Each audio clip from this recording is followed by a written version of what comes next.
Bonjour, on va voir ensemble le module document qui va permettre de retranscrire l'armoire physique de cette société et la digitaliser. Aujourd'hui, je vais vous faire la présentation d'une société qui gère le côté administratif de ses clients et leur propose plusieurs services. Par exemple, la création d'entreprises, la gestion de la comptabilité, la gestion de tous les documents administratifs, etc. On se retrouve dans le module document. On peut voir qu'il y a cette notion d'espace de travail qui représente les armoires physiques anciennement utilisées.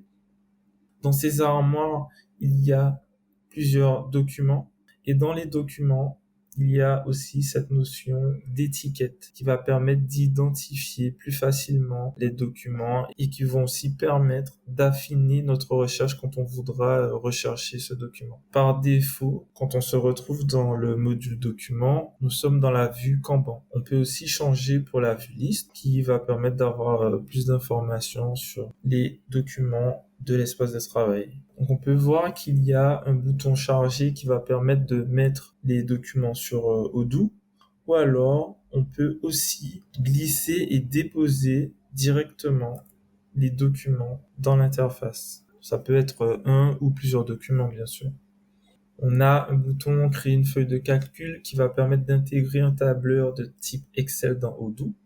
On va pouvoir aussi faire des demandes de documents. Donc, par exemple, on a un client qui a oublié de nous remettre un document, donc une facture, par exemple. On peut assigner la personne à qui on demande. Donc, disons que moi, c'est Anaël Test et que je demande à Coraline Test. Ici, on choisit l'espace de travail. Donc, là, on est sur une facture. Donc, on se positionne sur l'espace de travail facture. Le contact va représenter le nom du client. Donc, par exemple, Guadaloca. Donc, la demande sera assignée à ce client, Guadaloca. On peut aussi mettre des étiquettes. Donc, est-ce que c'est un document de type client ou fournisseur? On peut bien sûr avoir plus d'options en créant d'autres étiquettes. On peut configurer une échéance pour la demande et on valide.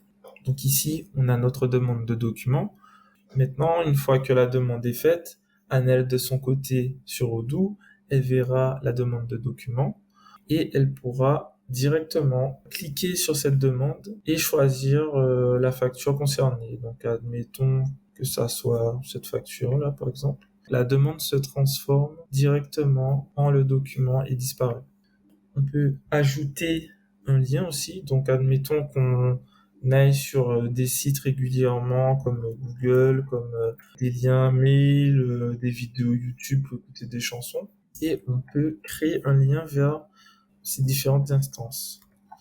Ils vont nous permettre de gagner rapidité et d'aller sur les liens directement en cliquant dessus. Et bien sûr, c'est lié à l'espace de travail.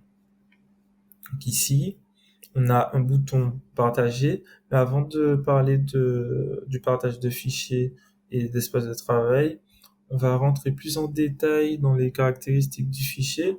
Donc ici, on peut voir qu'on peut modifier le nom de la facture du fichier. On peut assigner un client à ce fichier pour le retrouver plus facilement. Le propriétaire du fichier, on peut assigner un espace de travail. Donc là, en l'occurrence, facture. On peut rajouter des étiquettes sur le document. Disons que c'est une facture client. Et on peut aussi diviser le document. Donc là, le document qu'on a possède une seule page. Je vais prendre un document qui en possède plusieurs. Donc là, on a un document qui possède 4 pages, par exemple. On va essayer de le diviser en plusieurs parties. Donc là, on peut voir que on a des ciseaux en bas de l'écran qui vont permettre de signifier le découpage multiple du document. Donc là, le document, il va être découpé par page. Si par exemple, on décide de garder les 2 premières pages et de juste découper en 3 parties, on peut. On peut aussi décider de pas garder la première page et juste les 3 autres documents Et du coup, ça fera deux documents. Donc, on va essayer de le faire. Donc, si on divise le document, on peut voir que la première page représente un document et que l'autre document va représenter les 3 pages. Alors, ce qu'il faut savoir aussi, c'est que le document par défaut qu'on a découpé va se retrouver archivé. Alors ici, c'est le document qu'on a envoyé sur Odoo et il y a bien les 4 pages. Maintenant, on va passer au bouton partager. Donc, bouton partager va nous permettre de partager des documents ou des espaces de travail à travers des liens. On va partager le dossier facture. Donc, par exemple, partage du dossier facture. Je peux choisir si les personnes qui ont accès au lien peuvent juste télécharger ou alors, en plus de télécharger, déposer des documents. Donc, ce qu'il faut savoir de très important, c'est que les personnes qui auront accès au lien, si elles peuvent déposer des documents, les documents seront visibles directement dans le dossier partagé. Donc là, en l'occurrence, facture. Je peux mettre une date de validité pour le lien de partage. Et je peux aussi créer un mail d'envoi de documents. Facture @markdigitalhomes.odoo.com.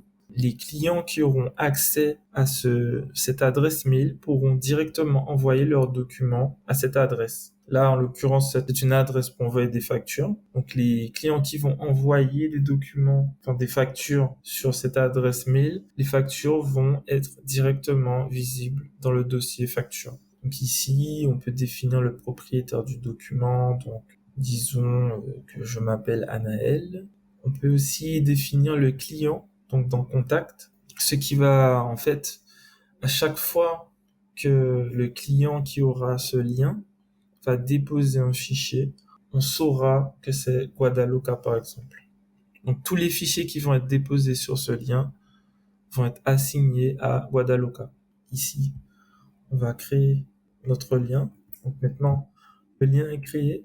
On peut voir que on a la liste des documents qui sont dans l'espace de travail facture. Donc ici, si on retourne, on voit que ce sont les mêmes documents. Je peux télécharger, je peux tout télécharger, je peux télécharger un à un. Je peux aussi mettre des documents dessus. Donc par exemple, on n'est pas obligé de mettre des PDF, on peut mettre, c'est pas une facture type texte très très très simple. Donc ici, la facture a bien été émise. Si on retourne dans facture, on peut voir que le fichier est bien là, directement. Donc on va faire un autre test, mais cette fois-ci par mail. Donc on va envoyer un document à l'adresse qu'on a créée. Je vais l'appeler facture 2. On n'est pas obligé de mettre d'objet, hein. Et là, il faut peut-être attendre, ça dépend de la taille de la pièce jointe et du temps d'envoi de la facture. Elle va arriver directement aussi dans l'espace de travail. Donc voilà, elle est arrivée. Ce que je peux rajouter aussi, c'est qu'on peut rechercher les documents d'un ou plusieurs clients. Donc par exemple, je vais chercher les documents qui sont assignés à Guadaloca. Il faut que je choisisse contact, représente les documents des clients. Si je voulais chercher, j'aurais dû écrire par exemple facture 2. Là, c'est bien une recherche de documents. Une recherche de contact, c'est la recherche de clients. Donc, je peux affiner ma recherche en rajoutant des filtres. Par exemple, je peux rechercher des étiquettes pour mieux classer ma recherche. Donc là, je vais rechercher que les factures clients. On a les factures clients affichées ou alors les factures fournisseurs. Je peux aussi afficher les deux. Je peux continuer à affiner ma recherche comme ça à l'infini avec les différents éléments que j'ai. Donc voilà, c'est ainsi que se termine cette petite démo.